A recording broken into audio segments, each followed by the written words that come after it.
Përshëndetje nga sofra shqiptare, kam sjell recetën origjinale të spishtës me arra, një ëmbëlsirë apo një tatlije vjetër kosovare. Besoj se kam ju pëlqy kur ta shihni videon në vazhdim. Filloj me përgatitjen e të spishtës. Këtu në enë kam hedh 300 gram me gjallë, puter ose të lymë lope. Mund të përgatitni edhe me margarin, për po nuk do i del ajo shija tradicionale. E merrni kështu një enë të lloji që nuk ngjet dhe në të ja shtojna 200 ml me vaj. Dhe kështu në këtë temperaturë e përzij që gjalpi dhe vaj të bëhen bashkë, gjithsa të shkrihet gjalpi plotësisht bëjmë përzierjen. Gjalpi shkrihet plotësisht. Tash ja shtojna 500 ml me qumësht.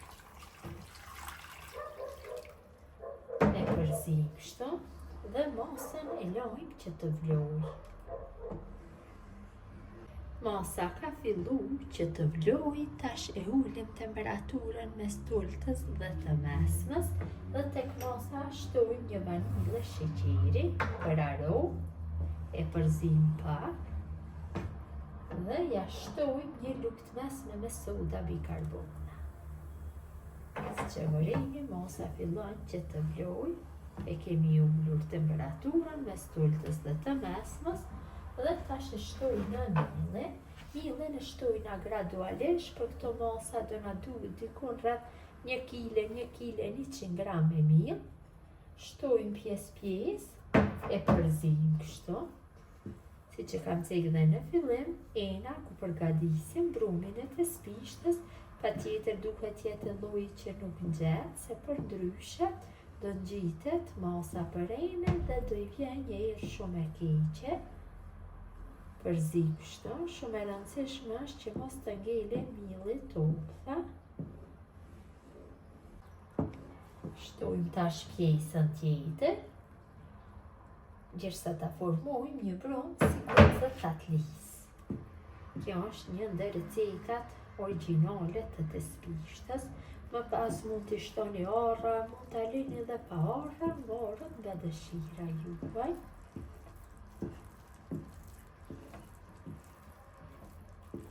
E përzij.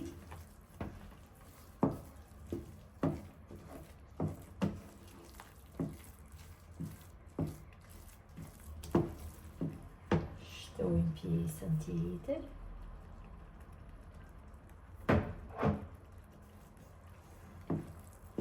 Këtë mënyrë shtojmë millin derisa të arrijë trashësinë e dëshiruar.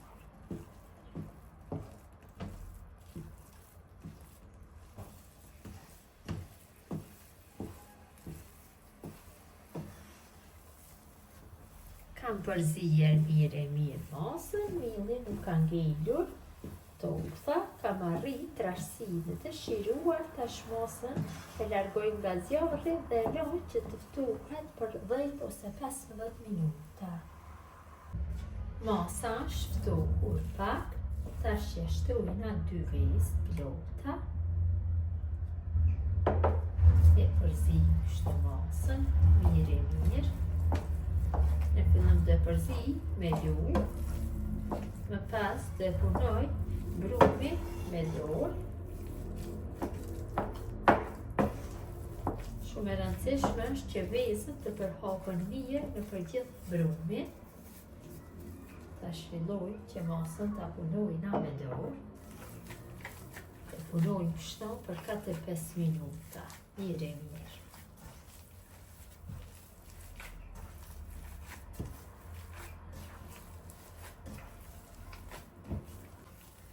Kam punuar mirë masën. Tash ja shtoj 200 gram me arra të bëra në blender. Mund që dhe mos t'i shtoni, mund t'i shtoni kokos, mund t'i shtoni susam, mirë po me arra del shumë e mirë. Tash përsëri masën e punoj kështu me dorë, derisa arra të parni përhapen në përgjithë masën e brumit.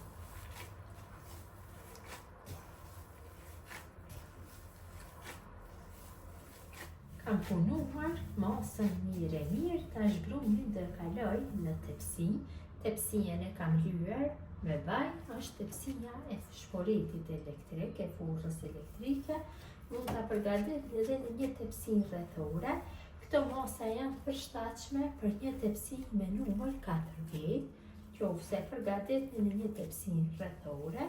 Kështu masën e kaloj në tepsi. Kur ta kaloni masën në tepsi, ja lyni dhe rrasht e tepsisë apo ansorët, mirë. Kështu mundohem gjithë brumin ta kaloj dhe kështu me pëllambën e dorës dhe shtypi brumin për tepsije. Vërtet është një ëmbëlsirë shumë e vjetër kosovare, e cila është përgatitur për festa të ndryshme në familje. Tash jam duke përgatitur për festën e Bajramit, vërtet del shumë e mirë. Mundohem sa më të rrasht ta bëj sipërfaqen, më e bukur të del pas pjekjes.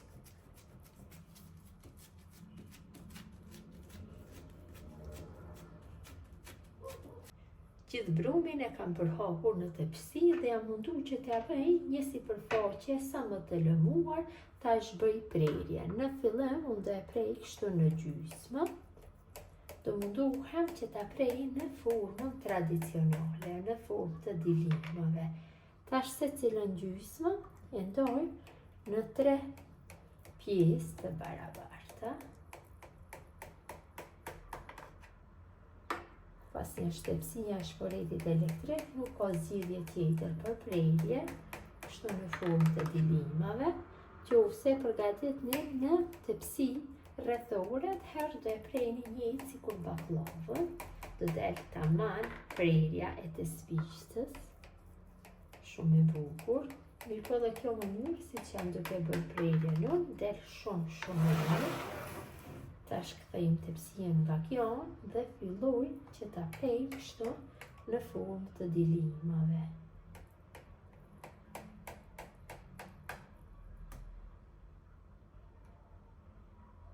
Pjesën tjetër në këtë mënyrë e prej të tërën.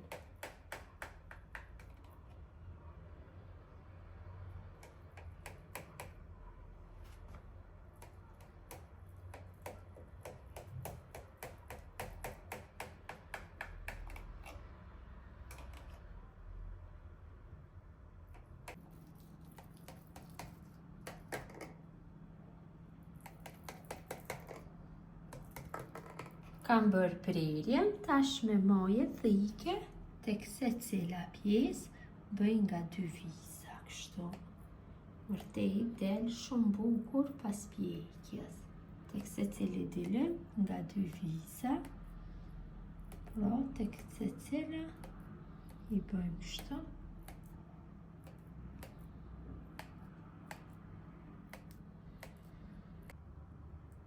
Kam dekoruar nga pjesa e sepërme të spishtën, tash është gati për pjekje.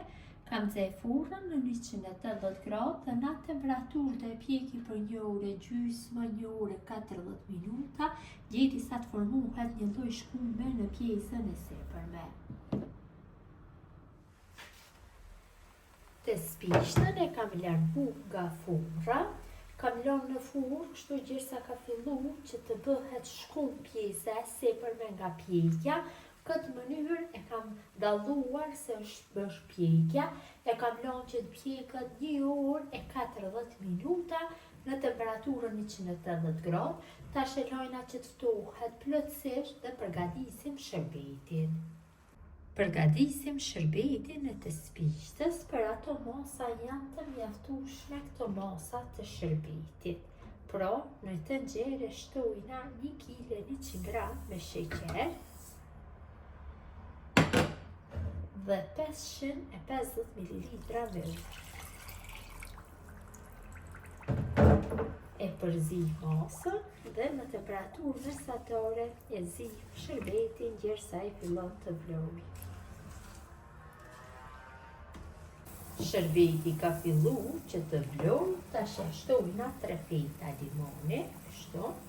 dhe zi dhe për 1 minutë tjetër shërbeti. Dhe shërbeti është gati që të largohet nga zjarri. Pasi e kam largu shërbetin nga zjarri, ja shtoj 50 ml me ujë të ftoftë, ujin dhe fletat e limonit i ndihmojnë kështu shërbetit që mos të kristalizohet. Tespishtja është plotësisht e ftoftë, kurse shërbeti është vaj i nxehtë. Ja kalojmë shërbetin. Dhe fetat e limonit ja lojmë kështu, deri sa ta merr shërbetin më pas ja largo. Tash e lojna kështu tespishtë të zbuluar për 20 minuta, e lojmë në ambient dhomë dhe më pas mund ta vendosim në frigorifer ose mund ta lojmë në ambient dhomë që ta merr shërbetin. Shumë mirë është që tespishtja ta merr shërbetin për 24 orë. Në atë mënyrë do dalë shumë e mirë. Tespishtja ka marrë shërbetin mjaftueshëm, është gati për konsumim. Ta ndajmë një pjesë kështu dhe ta shohim se si ka dalë. Vërtet ka dalë mirë, është një tespishte e fortë, e shkreftë, nuk është tespishte e butë. Ja dhe si duket tespishtja, vërtet ka dalë shumë e mirë. E bëreni është tespishte e fortë. Besoj si u ka pëlqyer motra dashura mënyra se si përgatis tespishte tradicionale me arra. Gjithë ju që e përgatisni në këtë mënyrë ju bëft mirë. Urime festa e Bajramit, mirëmbëjtje nga sofra shqiptare deri në recetën e radhës.